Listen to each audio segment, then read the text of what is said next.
बायको भांडण करायला आणि तू इथं बघत बसलायस, तुला काय कळते बिते का नाही? अरे येड्या, नवरा बायकोच्या भांडणात कधीच पडायचं नसतंय.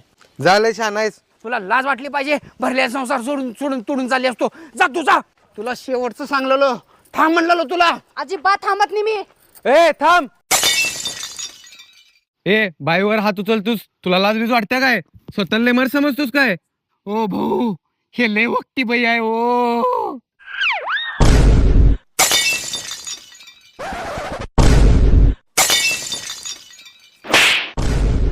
ए माझ्या नवऱ्याच्या कॉलरला हात कस काय लावलास तू? माझ्या नवऱ्याच्या गल्लीत लई इज्जत आहे. युट्यूबला 2 मिलियन फॉलोअर्स आहेत. लई व्हायरल आहे माझा नवरा. ए बाबा सरक कडला. अहो चला घरला.